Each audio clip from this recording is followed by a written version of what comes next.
arrest me. I don't want us to have it. I've told you where the vehicle is.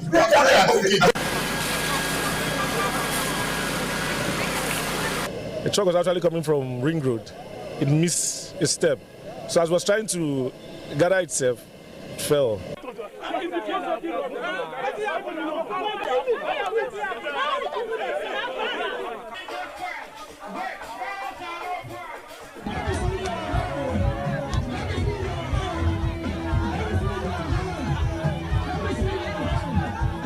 What we are witnessing these days, it is something we can no longer understand. They should stop telling us and promising us all those promises are fake, giving us details of promises are fake. We don't want it anymore.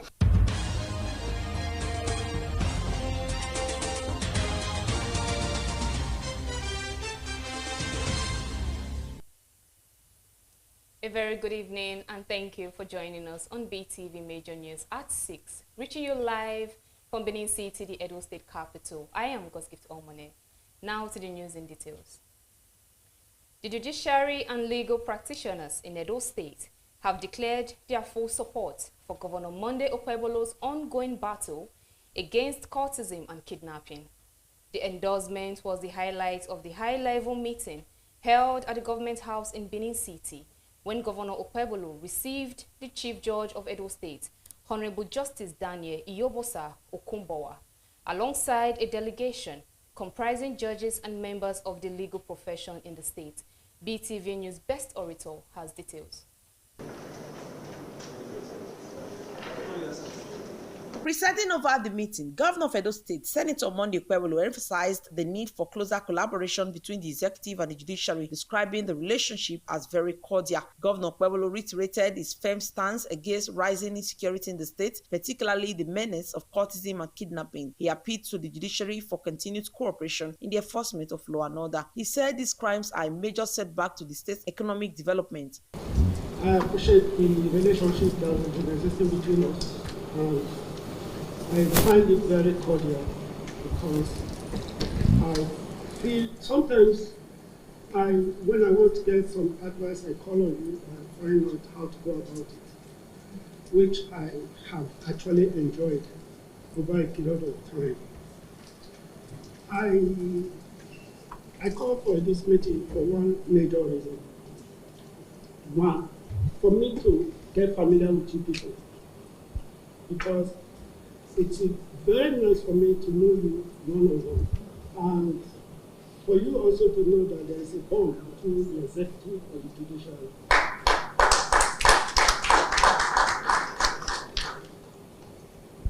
I feel that is very, very important. Then two, to also let you know that there's a fight against cultism, and I'm taking it very, very seriously, and I need your cooperation. Earlier in the meeting, the Chief Judge of Edo State, Justice Iyobosa Daniel Okumbowa, had informed the governor of the judiciary's staffing challenges, noting that several professionals had left in search of better opportunities abroad. In fact, not too long ago, they wrote to me to say that very soon they may not be able to bring suspects to court. Maybe they bring some to High Court on Monday to Wednesday, and then Thursdays and Fridays to the lower courts. That was not good enough because it did not go well for the administration of criminal justice. So I said, okay, as a stopgap, while waiting for the executive to act, I took it upon myself to try and fix one of their vehicles. So as we speak, their vehicle is with one of our mechanics trying to fix it for their use. And since I came, not less than 300 staff have either retired, resigned, jackpot, or died. So there's need to replace them. So we have also written, I don't know if that letter has got into the Excellency's but we have written. Governor Monday Okpebholo responded positively, acknowledging the urgent need to equip the judiciary with adequate human resources to also ensure effective prosecution of cases related to insecurity. And I feel that we need to keep this state very safe. I believe under my watch, I should be able to bring it down to the dearest minimum so that we can feel safe. Our children in diaspora can come home Those that want to invest can invest. It's one of the major reasons why I said it will also be nice for us to sit down and discuss this together. The request about the vehicles, I saw that request, and government is not just a rocket science.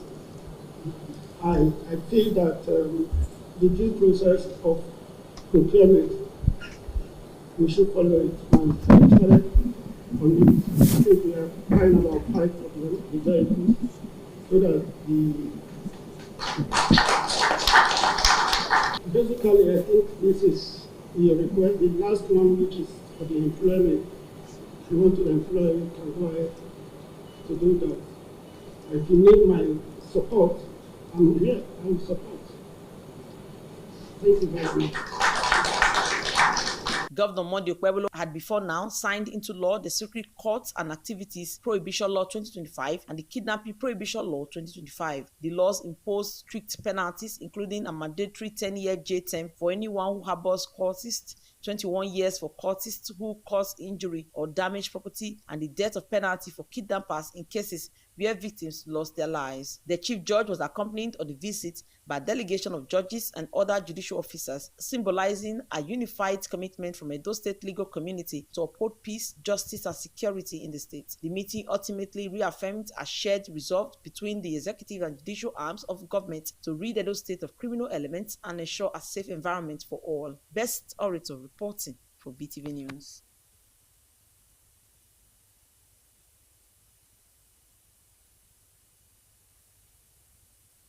The chairman, Edo State Forestry Commission, Honorable Valentine Aswen, has sealed off Empire Agro Mills, an illegal paperboard and wood production company located at Ibira Camp in Ozala Community, Owan West Local Government Area.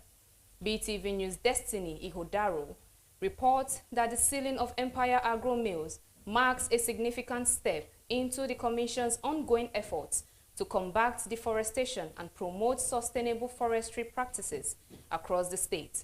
The report is presented by Best Orator.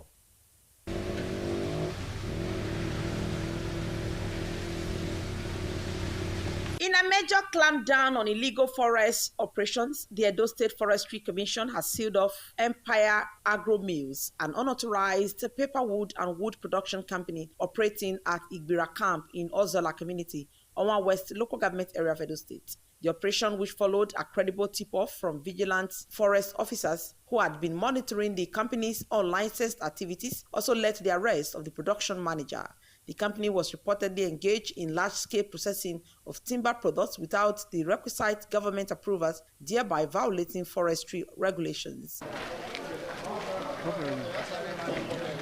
Speaking with journalists, the chairman of Edo State Forestry Commission, Honorable Valentine Aswen, decried the alarming rate of deforestation in the state caused by illegal activities. He warned that the commission would not tolerate any form of illegality in the forestry sector and vowed to take decisive action against offenders. In the area of the deforestation of our forests, which we as a commission can never encourage.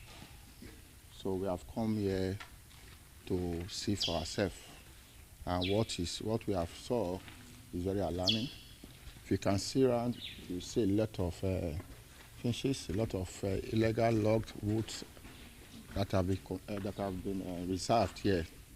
So our come here today is to make sure that these logs are compounded. And also, normally when you are in as much as we are encouraging investors to come to our communities, our state, to come and invest, but not to come and degrade our forest. We will not encourage that from any investors, we will not encourage that from anybody. In an interview, the production manager of Empire Agro Mills, Mr. Clement, said he was only employed this year. He explained that they source raw materials from individuals and also have their own forest reserve, Ubolori, located in Ozola, Edo State. It is middle fiber board density. So that's what we produce. How old is your company? I don't know. I was just employed this year. So I don't know how old it. This year. When? By March. Yeah, March. Raw materials is from people that we do get it from. Like, we have our own forest reserve at Ugbolore there. but for now the woods are not matured. But for now we do buy from people. The Edo State Forestry Commission chairman says the commission is committed to preserving Edo Forest Reserve. He also called on members of the public to report any illegal forestry activities to the commission, assuring that all reports will be treated with utmost confidentiality and urgency. Best Orator reporting for BeeTv News. A prominent chieftain of the People's Democratic Party in Edo State, Ambassador Tony Okonigene, has officially resigned from the party. This was contained in a letter he personally signed and made available to newsmen in Irua, the administration headquarters of Esan Central Local Government Area of Edo State. He also declined his recent appointment as the Director, Media, Publicity and Strategy of Edo Central Campaign Council for the August 16, 2025 by-elections. He said it will be difficult for him to market a product he knows cannot be bought. Ambassador Tony Okonigene called on the people of Edo Central to use the forthcoming senatorial by-elections to show strong support for the Edo State Governor, Senator Monday Okpebholo, so he can be encouraged to bring the much-needed dividends of democracy to the people. In a letter he wrote to the PDP chairman in Ward 6 of Esan Central, Ambassador Tony Okonigene said his decision to resign as a member of the People's Democratic Party was taken after due consultations with his God, family members, and close associates. He said he remained grateful to the party for the several opportunities given to him to serve in various capacities, leading to his election as a member of the State Executive Committee. Ambassador Okonigene also wished the PDP well, as he is taking time out of partisan politics to concentrate on his profession, to support individuals who have the interest of the people on merit.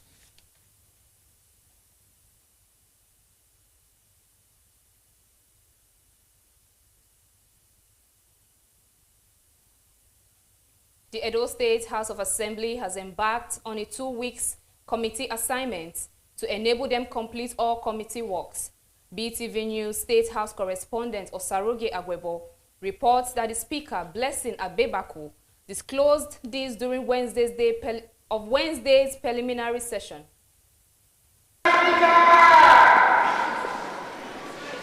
At the resumption of plenary session on Wednesday, Speaker Blessing Agbebaku said he reviewed his archives and observed there were many committee works that haven't been completed, noting that to address this, the lawmakers would embark on a 2 weeks committee assessment to enable them complete all committee works.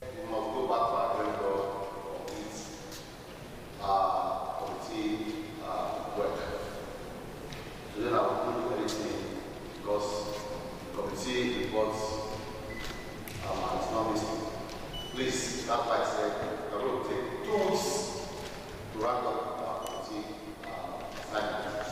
So I will have something to do in our channels. So I can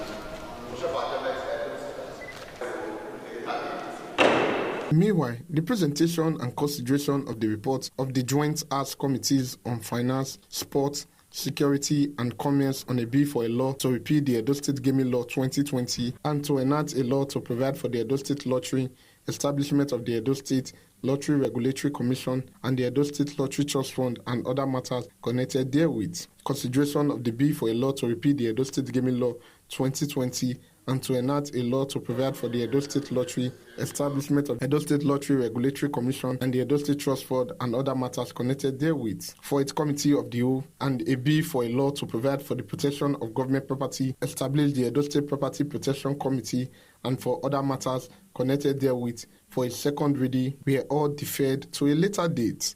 Osarogie Agwebo, reporting for BeeTv News. As part of efforts by the administration of His Excellency Senator Monday Okpebholo to develop the agricultural sector, a high-level strategic meeting was held in Abuja, the nation's capital, between His Excellency Patiet Linecht, the Embassy of Belgium, and Mr. Godin Ubodu, Special Advisor on Agriculture and Food Security to the Governor of Edo State. The meeting was to strategically engage Belgium and other European countries as part of Edo State government's drive for increased agricultural production in cocoa, oil palm, and livestock production, which he said are major focus. The Special Advisor on Agriculture and Food Security to Governor Monday Okpebholo, Mr. Godin Ubodu, said the state government planned to develop 20,000 hectares of cocoa plantation within the next 4 years to make Edo State a major producer and exporter of cocoa in West Africa. The meeting ended on a positive note with assurance by the host of possible partnership with the Edo State government. Also in attendance was the personal assistant to the Special Advisor, Mr. Emmanuel Sule. Agriculture is one of the main focus of Okpebholo's administration.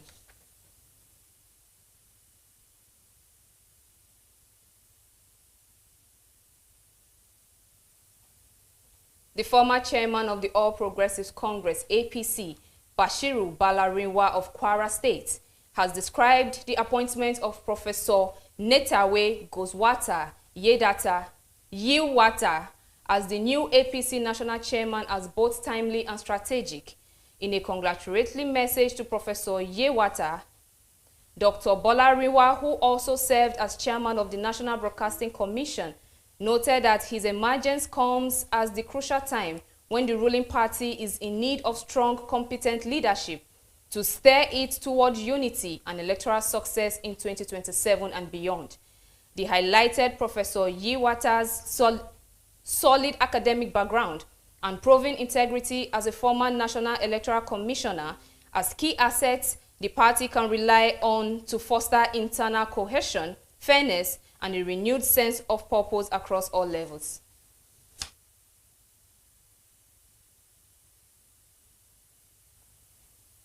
Members of the public in Benin City have expressed concern on the call by opposition parties asking for the removal of the Resident Electoral Commission chairman in the state ahead of August 16 by-elections. BeeTv News Freeman Osawe reports that some members of the public backed the call by the opposition as necessary for electoral integrity, while others kinked against it. Ahead of the forthcoming by-election slated for August 16 in the state, the opposition party have called for the removal of the state's Resident Electoral Commission chairman in the state for transparency. This development is eliciting reactions from members of the public in Benin City, saying that the calls by the opposition is timely and necessary because they are worried that the process might not be in their favor for political reasons. The respondent said INEC should look into the calls made by the opposition, and if there is need to redeploy the REC chairman, they should not hesitate to do it. The opposition calling for the resident electoral commissioner in Edo State to be redeployed is a step in the right direction. If you look at the election that was conducted in 2024, you agree with me that it was largely marred with a lot of discrepancy. I think for fairness, to have a free, fair, credible election, it is important that we redeploy the resident electoral commissioner, and so that we'll see that the election will be fair, credible in the Edo Central Senatorial District as well as the Ovia Federal Constituency. First of all, this is Nigeria. Anything can happen. So he's not the only one who's going to be guilty of fraud. And secondly, the elections have not even started. Other respondents, however, kicked against the call by the opposition, saying it is a political statement. They said INEC should do their job. It's not a new thing in Nigeria. It's everywhere. There can be compromise. There may not be compromise. If any other party is in love with the other party, they can come together as one party to vote for whoever they are interested to vote for. Because if you look at the two parties, every day they have their objectives. So I believe, according to what you say, I believe that there should be understanding between the two parties, and they should be able to work in alignment. Nigeria or Benin City, Edo State, is working after a common purpose. The most important thing is that for them to deliver a good governance. That's what I believe. So this is prejudice, but we don't know whether it's prejudice for the positive or prejudice for the negative. Then the guys who are raising these suspicions have their own intentions. And finally, it depends on people who put him there. So he's going to be loyal to the people he serves, and that's it. The by-election holds August 16 in Edo Central Senatorial District and Ovia Federal constituencies, respectively. Freeman Osawe reporting for BeeTv News. The Edo State Migration Agency on Wednesday organized a campaign to mark the 2025 World Day Against Trafficking in Persons. Themed Human Trafficking is Organized Crime and Exploitation. The event was used to raise awareness and rally support to combat human trafficking in Edo State. The event was held to create awareness and educate citizens about the dangers of trafficking, which runs contrary to the vision of the Edo State government. The report.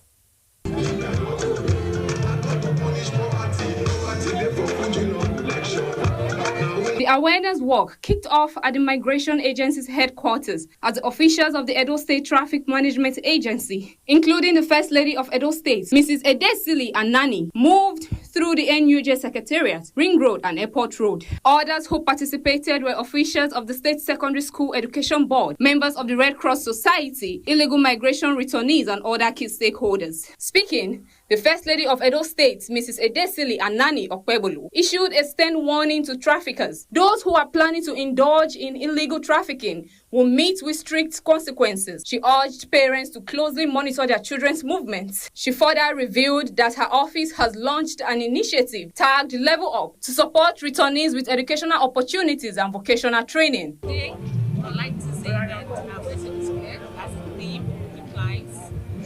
Trafficking is an organized crime and stop the exploitation. We say no to the exploitation of our children, of the state, and the world in general. As I've always said, the grass is greener here, probably more than it is on the other side, and we are against illegal migration. So as I always say that I have no problem with you leaving the country, and let it be done legally. And to all stakeholders, as the GG has said. And I'd like to say that once you are caught, trust me, under the leadership of His Excellency, Distinguished Senator Monday Okwebolu, you will do the time.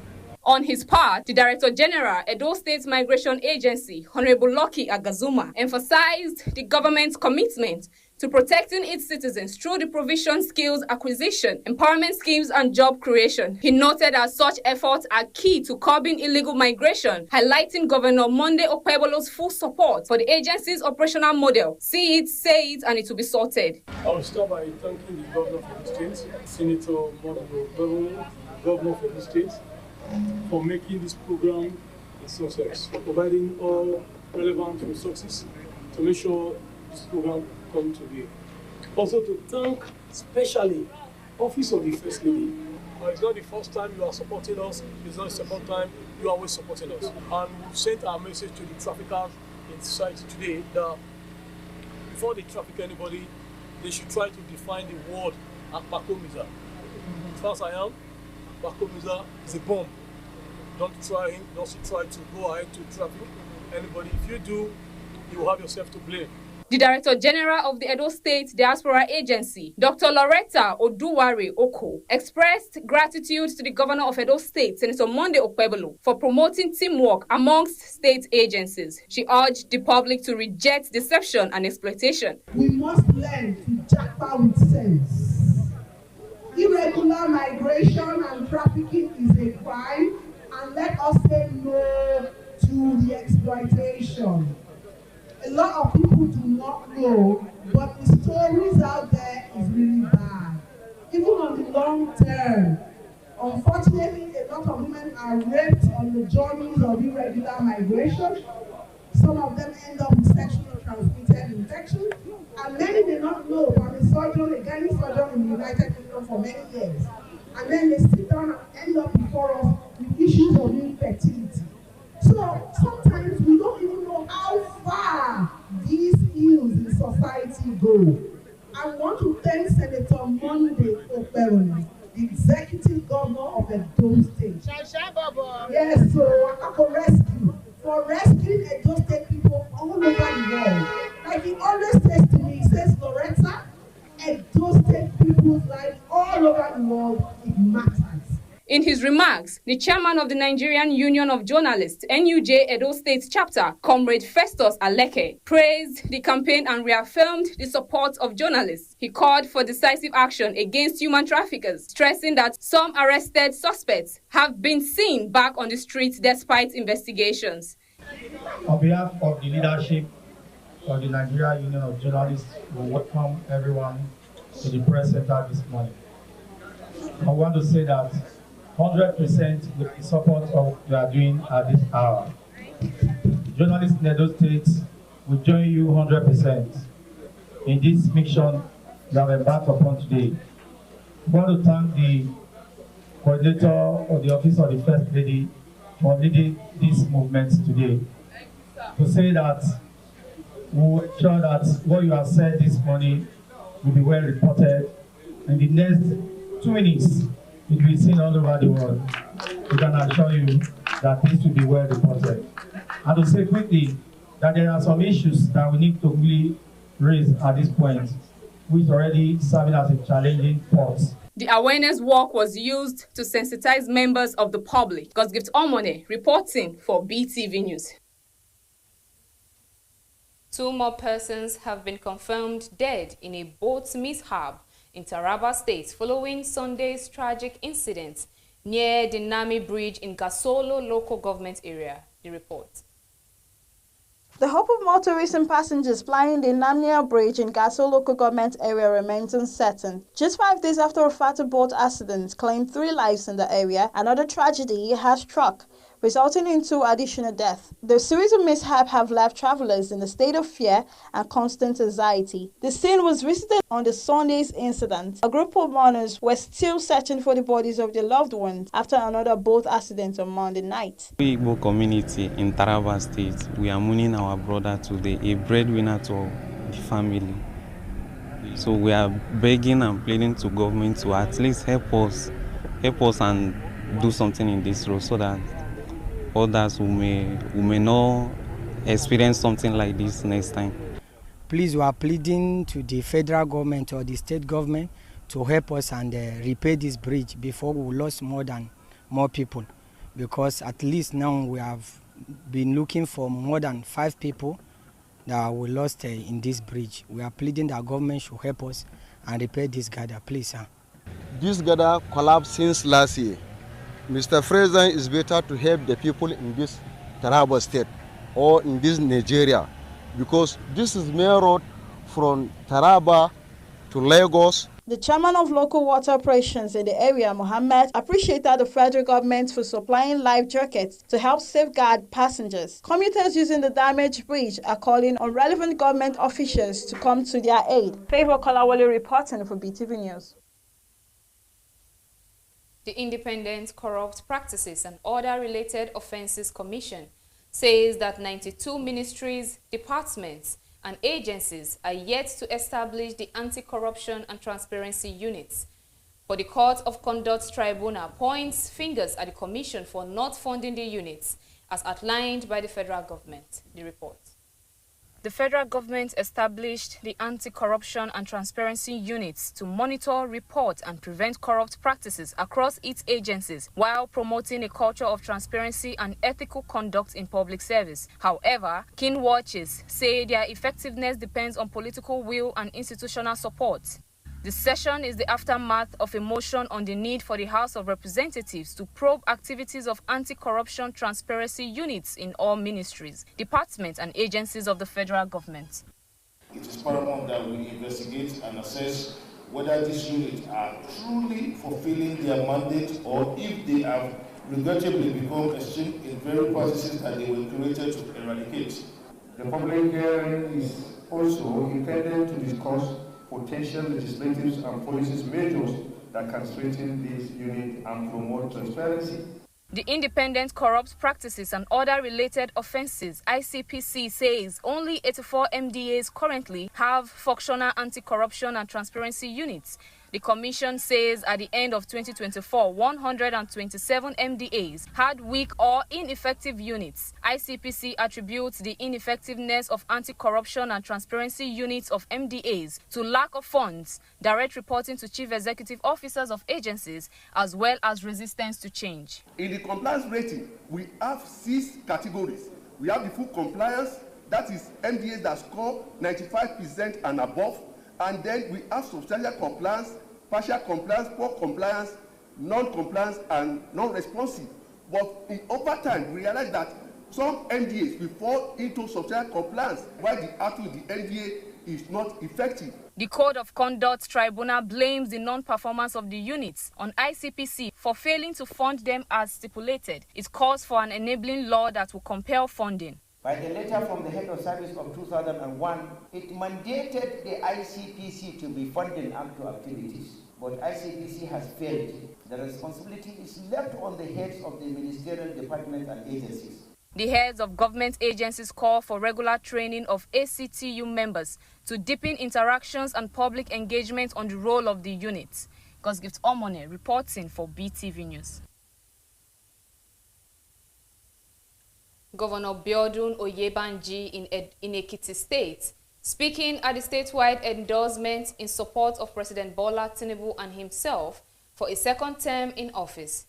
He has assured residents of his determination not to relent in his efforts to make life more meaningful for the people. The report. It's a gathering that cut across all 16 local government areas of Ekiti State as residents, political stakeholders, and community leaders converge at Ado-Ekiti. It's a public show of support for President Bola Tinubu and Governor Biodun Oyebanji, appealing to them to seek second terms in office. With chants of solidarity and banners raised high, the atmosphere was electric. Supporters say both leaders have shown visible commitment to development and that deserve continuity. This is a testament that it is ready for APC, that the masses are also ready to vote for the president and the governor. I can assure you that what we see today is overwhelming, and we can see better results even at the election. It's a mobilizer. For President Bola Tinubu, they highlighted bold economic reforms, renewed focus on infrastructure, and efforts to stabilize the economy. While some challenges remain, they believe his policies are relaying the right foundation. President Bola Ahmed Tinubu, GCFR, be endorsed for another term in office to be the president of Nigeria from 2027 to 2031. Please say aye. For Governor Oyebanji, residents spoke of projects across sectors: road construction, school rehabilitation, security, youth empowerment, and welfare support for groups. That is why I am in the APC.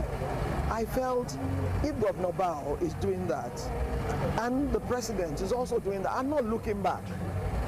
Because you'll be distracted if you look back. Organizers of the endorsement rally are calling on political leaders, civil society, and traditional rulers to align with the people and support both leaders in the future elections. Your applause is your vote of confidence. Your participation is your endorsement of continuity, stability, and vision. This is the first time in the Southwest that a state will be endorsing the president. Last year, Ekiti State APC caucus was the first in the Southwest to go out publicly to endorse the president. In 2023, Ekiti State's presidential election result was the first to be declared in the country, and it trended for 24 hours. In his response, the governor of Ekiti, Biodun Oyebanji, promised the continuation of projects that impact the people. Favor Kolawole reporting for BeeTv News. The National Drug Law Enforcement Agency is announcing some new developments, from airports to seaports, forests to highways, to war against illicit drug trafficking. The NDLEA has recorded what it calls major seizures and high-profile arrests across the country, including a Chinese national and an 18-year-old woman, Liang Tankyo, and 80-year-old Grandma Grace Ekpeme, topped the list of arrests made by operatives of the National Drug Law Enforcement Agency in a nationwide operation. The NDLEA seized consignment of Colorado, a synthetic strain of cannabis hidden in moi moi sachets, and Canadian loud concealed in canned food items imported from Canada. Mr. Liang was arrested at the arrival hall of the Murtala Mohammed International Airport, Lagos, after flying in from Bangkok via Dubai. He was tracked with 2 suitcases containing 50 parcels of loud, codeine weighing over 26 kilograms, and from Lagos to Borno, Edo State, Niger, and Kogi States.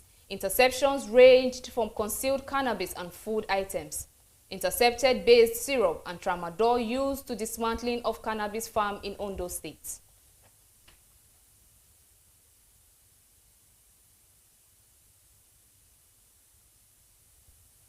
As part of strategies to address the alarming statistics of over 110 million Nigerians being trapped in multi-dimensional poverty, the federal government launched an initiative, the National Poverty Reduction with Growth Strategy, NPRGS. The initiative is a response from President Bola Tinubu's renewed hope agenda, targeting the ambitious goal of lifting 100 million Nigerians out of poverty by 2030.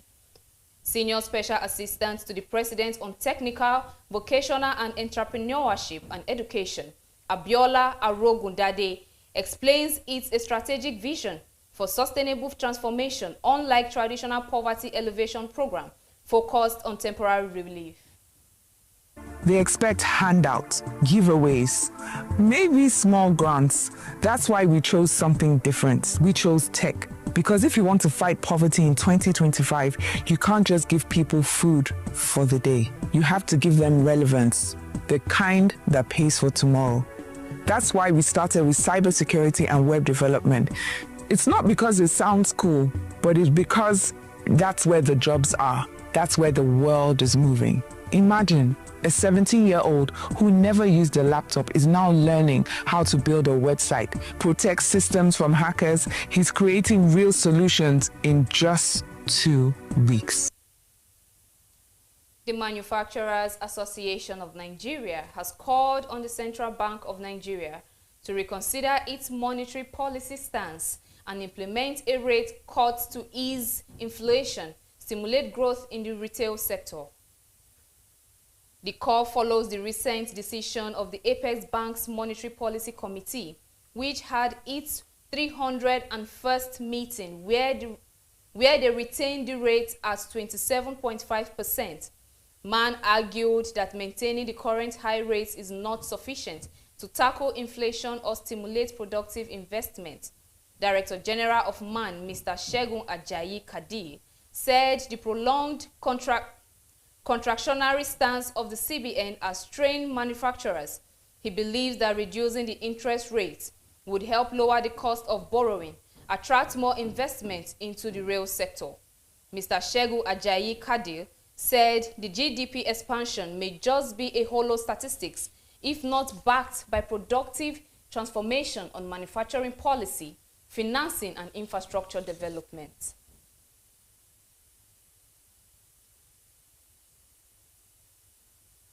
And now moving to the business news, where the federal government of Nigeria, through Galaxy Backbone, has laid over 5,000 kilometers of fiber optic cable infrastructure across 28 states under the National Information Communication Technology Infrastructure Backbone Project.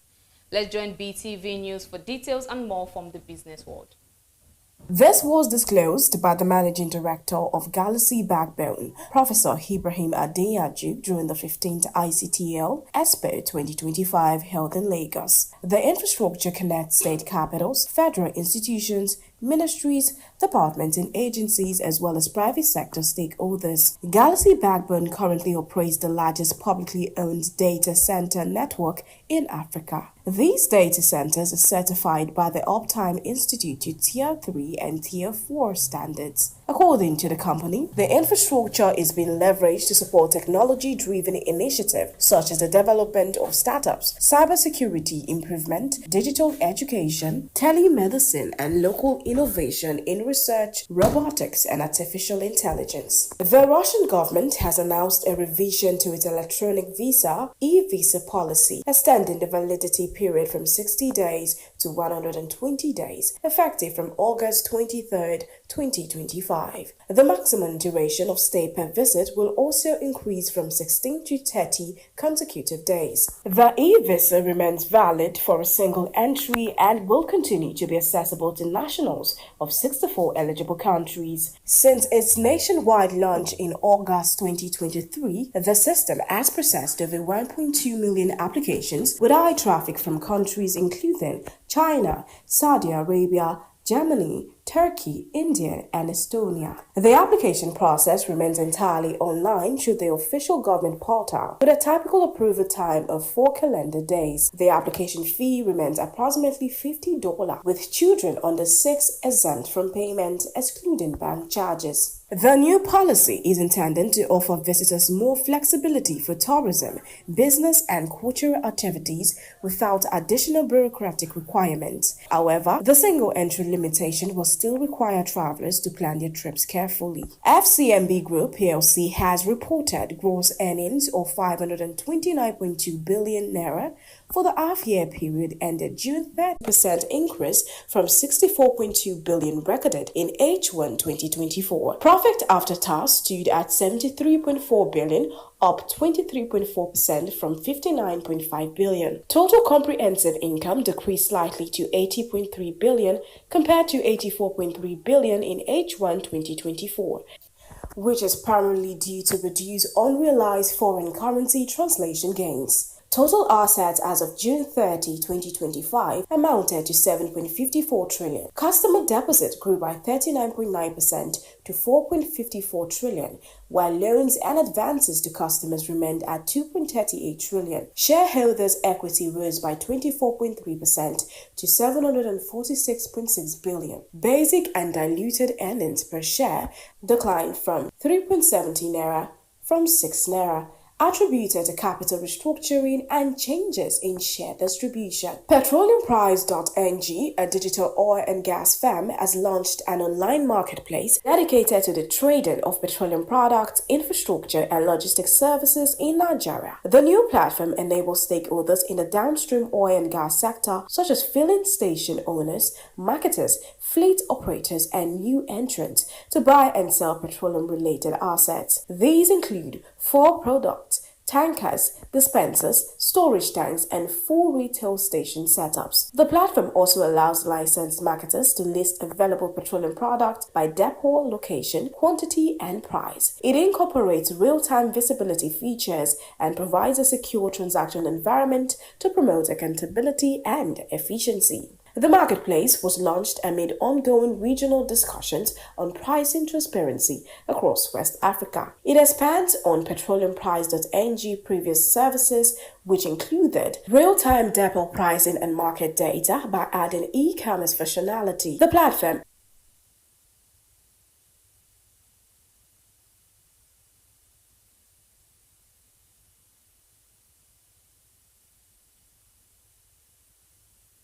And now moving to the global scenes, where a strong earthquake off the coast of Russia generated tsunami waves that reached Hawaii and other Pacific regions, leading many residents to flee coastal areas. Also, YouTube to be included in Australia's teen social media ban. Let's join BeeTv News correspondent Harmony Agbafo for details of this and more from the global scenes.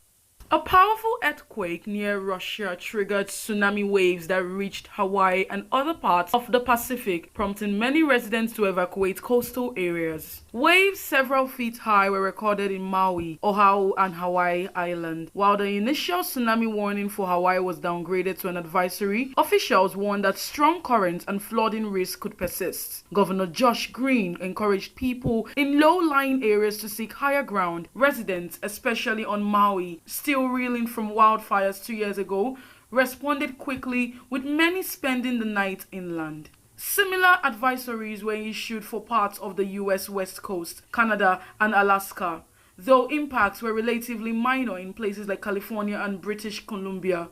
The earthquake, among the most powerful recorded since 1900, caused widespread alerts but no major damage or loss of life so far. Australia has expanded its upcoming social media ban for children under 16 to include YouTube, reversing a previous decision to exempt the platform. The ban, set to begin in December, will prevent teenagers from creating accounts or interacting on platforms like TikTok, Instagram, Facebook, X, Snapchat, and now YouTube. Though they can still watch videos without logging in, the government cited concerns over harmful content and predatory algorithms, emphasizing the need to protect children online. YouTube, owned by Google, opposed the decision, arguing it isn't a social media platform and offers value to young users. The move has drawn in international attention, with countries like Norway and the UK considering similar measures. Tech companies failing to comply could face fines up to a $50 million. Greece has suspended the right to seek asylum for at least 3 months following a sharp rise in migrant arrivals from Libya to Crete, now the main route into the country. Migrants, including war refugees from Sudan, are being detained in makeshift facilities on the island and then moved to closed camps on the mainland without the chance to apply for asylum. The government, led by Migration Minister Thanos Pleveris, says the country is in a state of emergency and must take tough measures to protect its borders and tourism during the summer. Critics argue the move violates European Union and international law, as well as Greece's own constitution. Rights advocates say returning people to countries like Libya, where abuses are well documented, is dangerous and illegal. The European Commission is examining the legality of the decision, while observers warn this could set a precedent for the erosion of asylum rights across Europe. In Angola, a strike by taxi drivers over a sharp rise in diesel prices has escalated into widespread protests, resulting in 5 deaths, including a police officer, and over 1,200 arrests. The unrest, centered in the capital Luanda but also spreading to other regions, has involved looting, property destruction, and clashes with police. Protesters have expressed broader frustration over economic hardship, food insecurity, and decades of MPLA rule. Although the government argues the fuel price increase is justified and low by global standards, many citizens say it's worsened their already difficult living conditions. State media has been criticized for ignoring the protest, and major businesses remain shut as tensions persist. Authorities continue to patrol and respond to unrest, aiming to restore order. And that is all for now from the global scenes. Harmony Agbafo reporting for BeeTv News.